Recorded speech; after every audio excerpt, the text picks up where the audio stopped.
morning, everyone. It's Doug from Vermont Hoyas, and welcome to a visit with myself and Hoya stenophylla. Stenophylla, the name comes from narrow leaves, and as you can see on this plant, the leaves are about as narrow as you can get, thin and narrow.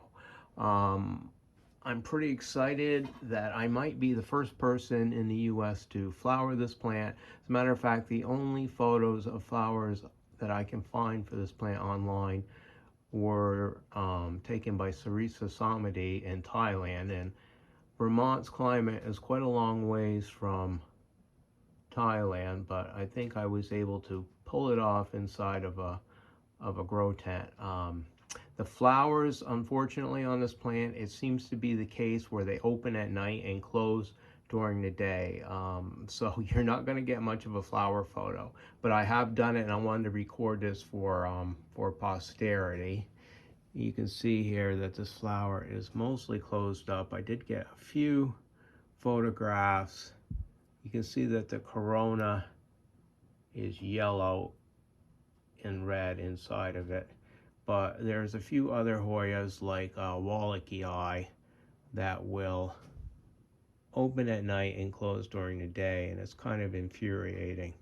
But I do have another bud on here, as you can see, so I will be looking for the next time when this one opens, and it opens at night. I'm going to yank it out of the tent and quickly take some photos of it. But it's a cool, unusual, oddball Hoya. This comes from northeastern New Guinea in a Torricellia mountain range, about 800 meters.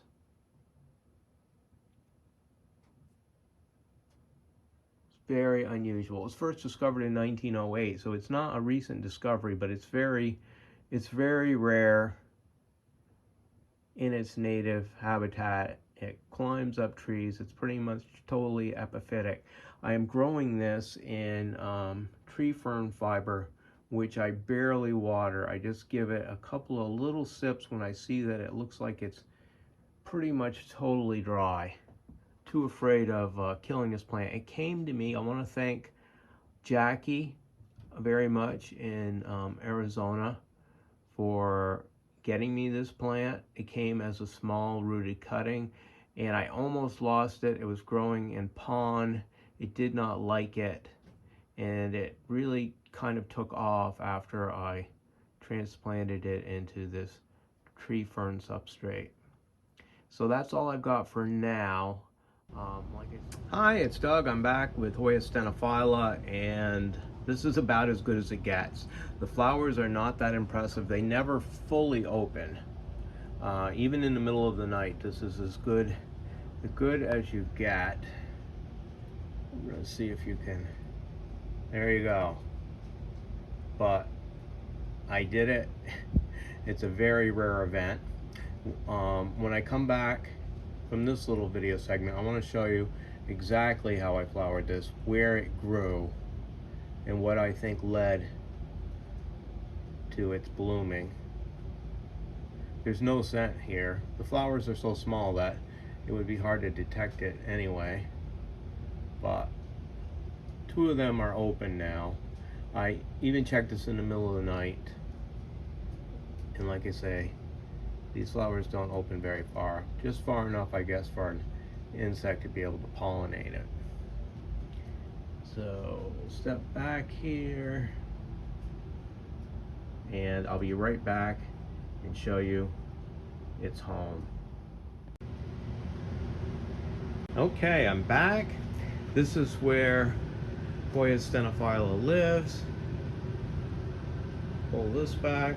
It lives right here in this grow tent to the side of this grow light right here. Now this grow light, it doesn't live right under it, but it's normally much brighter than this. This is as a dimmable grow light, and most of the winter was up around 100% because I need the additional heat that comes off of these lights, but it's exceptionally bright, and that's why there's so many red leaves on this plant. You can see here that I can turn it way up, but I'll turn it down for this video so we can see what we're doing. Now this plant I had to take apart in order to film it. What happened here, you can see this Hoya polystachya with these huge leaves and this twining vine. Well, I think what led to stenophylla's flowering was this vine that I've wrapped around here now crawled right up this polystachya vine nearly up to the top, and I think having the ability to be able to climb the way it would in nature up a twig or a stick, and in this case it was a polystachya vine, that's what caused this thing to flower. So it not only has this peduncle, but I noticed when I took it apart there's another peduncle over there. You probably can't see it, it almost looks like another leaf, but there's two other peduncles besides this one. So I am certain that crawling for that very bright light up this vine is what led to the flowering. So if any of you want to try to duplicate this at home, I think you've got to let your stenophylla do its thing. Well, that's all I've got to say about Hoya stenophylla.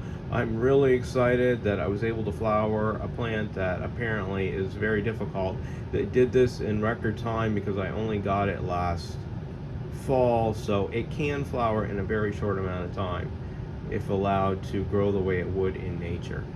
Okay, that's it. I'll be back really soon with more great Hoyas and Hoya growing tips. Thanks again for watching.